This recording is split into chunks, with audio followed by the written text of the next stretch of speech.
예, 반갑습니다. 이번 시간이 응용 마찰력 문제의 가장 마지막 문제가 되겠습니다. 저희가 여태까지 했던 것도 다 응용 마찰력 문제였는데요. 아무래도 이게 마지막 문제다 보니까 최종적으로 응용할 수 있는 것의 최고봉이라고 이제 생각하시면 되는데, 뭐 항상 제가 마찰력을 설명할 때처럼 마찰력 문제라는 것은 개념이 어려운 게 아니고 그냥 계산하는 것이 조금 몇 가지 있다 보니까 뭐 차근차근 이제 하다 보면은 다 이제 풀 수 있다, 이렇게 이제 시작해 주시면 되겠습니다.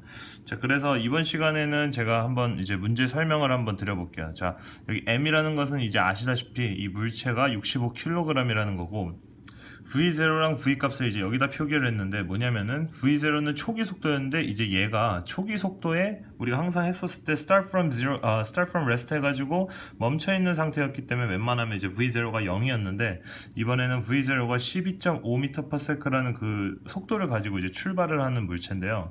나중에 이제 어떤 t라는 시간 혹은 뭐 s라는 거리를 이동하고 나서 얘가 완전하게 멈춰버리는 순간이 된다고 하네요. 그렇기 때문에 나중 속도가 자연스럽게 0m/s가 되겠죠. 근데 이제 여기서 얘가 내려오는데 방해하고 있는 힘이 이 383N의 어떤 이쪽 X축에 의존하는 그런 방향이 하나 있고, 뮤라는 어떤 그 마찰 계수가 있기 때문에 얘를 방해하고 있는 힘이 얘와 얘로 인해서 두 가지가 발생할 것이고, 얘는 중력에 의해서 내려가려고 하는 힘이 존재하겠죠. 그거에 대해서 이제 문제를 풀어보도록 할게요. 먼저 우리가 항상 했듯이 이제 얘에 대해서, 그러니까 뭐 얘가 이제 여기까지 움직이는 그 물체가 가지고 있는 가속도 A라는 것이 우리가 어떻게 돼야 되는지 먼저 구하고, 그 A를 가지고 등가속도 운동의 그 공식을 이용해서 이 S 값을 구해주면은 답이 나온다, 이렇게 이제 갔었죠. 그래서 뭐 했던 대로 이제 하자면, 그리고 여기 지금 각도가 또 정해져 있지 않고 이렇게 슬로프로 이렇게 나타나 있는데, 항상 10이랑 5가 있으면은 빗면의 길이는 우리가 13이라는 걸 이제 알 수 있죠. 가장 먼저 시작하기 전에 일단 이렇게 주어졌으면 우리가 각도를 먼저 알고 가는 게 좋잖아요. 각도 값을 먼저 구해보고 갈게요. 자, 무슨 말이냐면 이렇게 지금 생겼으니까 얘가 세타라고 했을 때 12에 5니까 항상 했듯이 탄젠트의 세타라는 것은 12분의 5였고요. 역탄젠트를 양변에다 곱한다 했죠. 그러면은 세타가 되고 탄젠트의 마이너스 1승의 12분의 5가 되면서 계산을 해주시면은 22.62도가 나오게 되겠죠. 그러니까 요 사이 각도가 22.62도라는 겁니다. 자, 이렇게 이제 하시고 문제를 한번 풀어보도록 하겠습니다. 그럼 이제 이 물체가 이제 중력을 받아서 움직일 거니까, 중력은 우리가 항상 아랫방향으로 떨어지죠.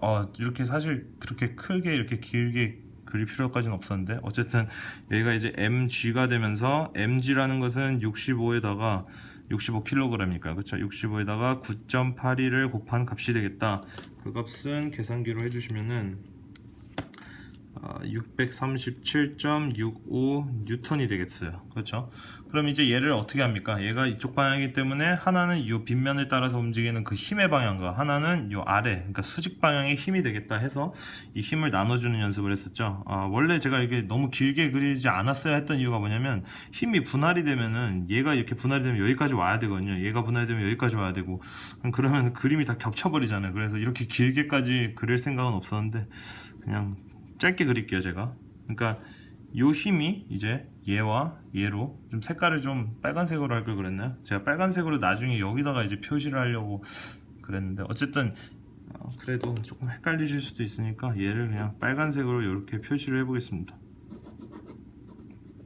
그러니까 요 mg라는 요 중력을 받아서 움직이는 이 힘이, 그러니까 중력에 대한 이 힘이 하나는 얘와 얘로 바뀌는데, 우리가 이제 요 각도를 아는 거죠. 자, 요 각도가 지금 요 각도, 그러니까 요 각도, 요 직각삼각형에서의 요 각도가 22.62도라는 것을 우리가 방금 구했는데, 요 각도와 요 각도는 같다. 그러니까 얘도 22.62도가 될 것이다. 그렇죠?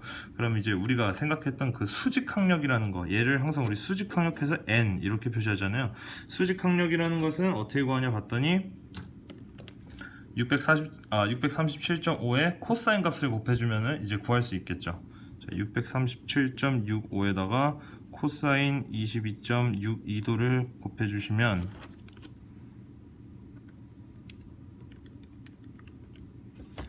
588.6 뉴턴이 나오게 됩니다.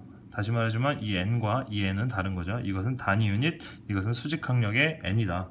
normal force라고 하거든요, 수직 강력을. 그래서 노말이 이게 직각이라는 뜻인데 직각적인 어떤 그런 힘이다 해서 normal force의 n을 따서 이렇게 된 거고, 얘는 그냥 수직 강력인 뉴턴의 n이다. 그래서 이제 요걸로 이제 끝이 됐고, 얘는 이번에는 요로 갈라지는 애니까 수직적인 힘이니까 사인을 곱해줌으로써 풀어내시면은 얘를 이렇게 빼볼게요. 637.65를 곱하기 사인의 22.62도를 하는 거죠. 그러면은 245.25 뉴턴이다. 우리가 여기까지는 아주 간단하게 구했었죠. 그래가지고 이제 그 다음에 우리가 했었던 게, 여기 이제 마찰력이라는 것은 이 물체가 내려오는 것을 방해하는 힘이기 때문에 반대 방향이었는데, 그것은 μ 곱하기 n이었다 해서 이 마찰력도 구할 수 있었는데, 하시기 전에 먼저 알아야 될 게 뭐냐면, 여기 외력이 있잖아요. 그러니까 그 외력도 우리가 이제 신경을 써주셔야 돼요.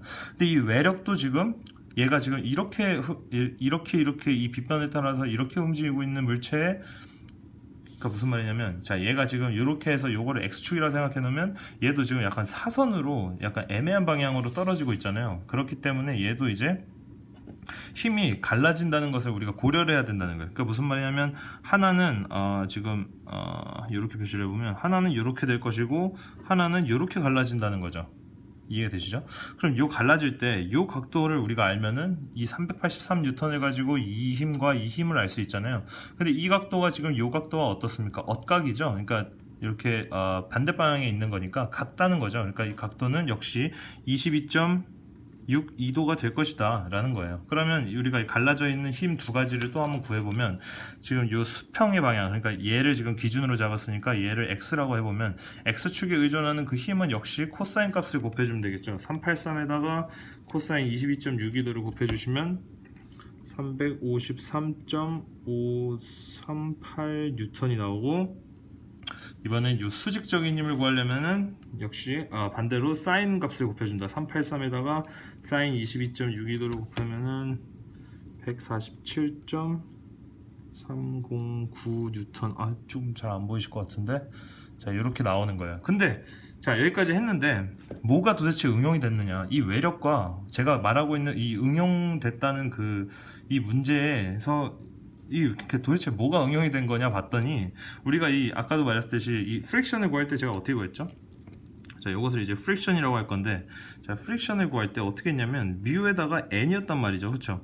그럼 우리가 μ 값은 여기 0.22로 알고 있기 때문에 0.22를 넣어주시면 되는데, 이 n 값은 지금 우리가 원래 같았던 경우에는 외력이 없었을 때는 588.6 요것만 이제 넣어가지고 그냥 바로 풀었었는데, 지금 이 F라는 383N이 애매한 방향으로 오면서 얘한테 수직적인 어떤 힘을 추가적으로 발생시켰단 말이죠. 얼마만큼? 147.309만큼 발생을 시켰다는 거죠. 그거 역시 이 마찰력에 영향을 준다는 거예요. 그래서 여기다가 더하기, 왜냐면 μ 곱하기 n이니까 이 n이 요 n으로 끝나는 게 아니고 여기다가 요만큼의 힘이 더해진다. 그래서 여기가 147.309 뉴턴이 이렇게 들어가는 겁니다. 그래서 총 이것을 계산해 주면 이제 우리가 마찰력을 알 수 있는 거죠. 그래서 계산을 해주시면 161.9 뉴턴이 이제 우리의 최종적인 마찰력이다 라는 것입니다. 그럼 이제 우리가 여기 알아야 되는 거, 얘가 이제 F는 ma라는 그 식을 가지고 여기까지 움직이면서 a라는 가속도를 갖게 될 텐데, 얘가 지금 받고 있는 총 알자힘을 구해야 되니까 다시 파란색으로 해볼게요. 플러스 방향을 요런 사선 모양으로 이제 하면은 전체적인 F를 다 갖다 더하면은 얘가 0이 아니고 동력하기 때문에 ma라는 식을 가지고 이제 움직이게 될 거죠. a라는 가속도를 가지고. 근데 그게 이제 어떻게 되느냐 봤더니, 우리가 맨 처음에 왼쪽 아래로 이렇게 움직이는 힘을 여기 지금 중력에 의해서 분할된 요 힘을 우리가 알고 있죠. 그게 바로 245.25 뉴턴이 지금 이쪽 빗면을 따라서 우리가 플러스로 잡았던 방향으로 이렇게 갈 것이고, 그 반대 지금 얘가 내려오지 못하게 하고 있는 힘이 뭐가 있었냐면은 지금 FF 우리가 방금 구했던 마찰력이 얼마만큼 161.9 뉴턴만큼 못 오게끔 막고 있고, 거기다가 플러스로 이 외력에서 발생한 요 353.538 뉴턴이 또 이렇게 오지 못하게 반대 방향으로 작용하고 있죠. 그것을 또 더해줘야 되는데, 역시 오른쪽 방향이니까, 우리가 생각했던 방향과 반대 방향이니까 마이너스가 들어가면서 353.538 뉴턴이 되겠습니다.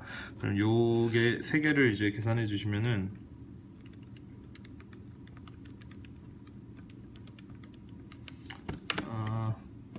마이너스 270점 좀 많이 흔들렸죠. 188 뉴턴이 되는데 다시 한번 써서 이거를 MA라고 제가 표현했죠. 그럼 MA라는 것을 이제 다시 한번 풀어주시면 M은 우리가 여기다 그냥 써볼게요. M은 우리가 지금 65kg인 걸 아니까 65에다가 A를 곱한 값이니까 A라는 값은 어떻게 되냐면 얘를 65로 나눠주시면 되겠죠. 얘를 65로 나눠줬더니 마이너스 4.157 m per second square이 나온다는 거죠. 자, 말이 되죠?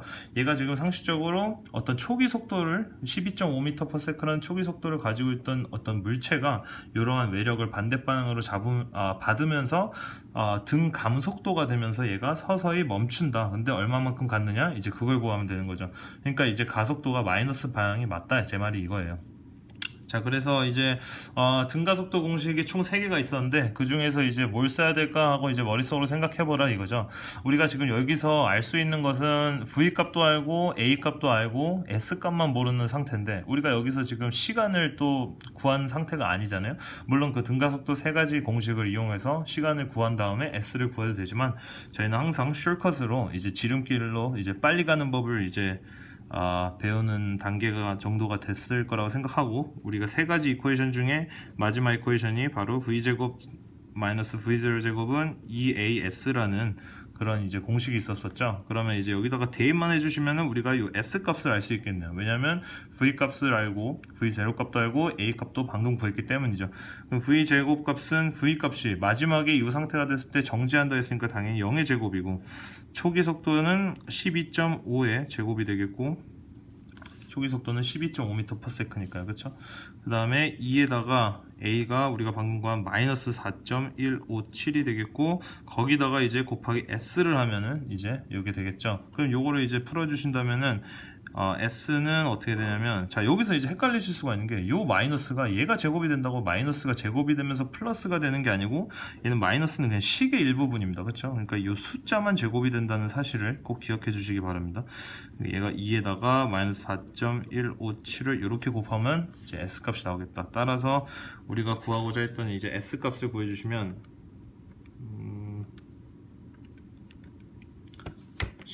18.8m인데 역시 정답은 19m가 나오게 됩니다. 자, 이해가 되시죠? 그러니까 요 마이너스랑 요 마이너스가 없어지니까 뭐 제곱한 거를 2와 요 a 값으로 나눠주면 된다 하면은 이제 19m가 나오게 되는 거겠죠. 자, 이렇게 해서 여태까지 저희가 마찰력에 대한 모든 문제를 다 풀어봤고요. 이제 동력학에서도 다뤄지는 마찰력 문제가 여기서 이제 종을 치게 됩니다. 앞으로 남은 문제가 한 2개 있는데 그 2가지는 이제 뭐 아주 간단한 그런 가속도의 가속도의 이해에 대한 그런 문제라고 제가 좀 표현을 해볼게요. 자, 그러니까 가속도가 있는데 뭐 2가지 물체가 있는데 뭐 가속도가 이렇게 정해졌을 때 어떤 식으로 이렇게 되느니까 뭐 그거에 대해서 이제 문제를 풀어보는 건데 그 2가지 문제 뭐 그렇게 어려운 문제 아닙니다. 그 2가지 문제 다 풀어보면은 이제 그 다음에 우리가 일과 에너지에 대해서 또 강의를 계속해서 진행을 해보도록 하겠습니다. 감사합니다.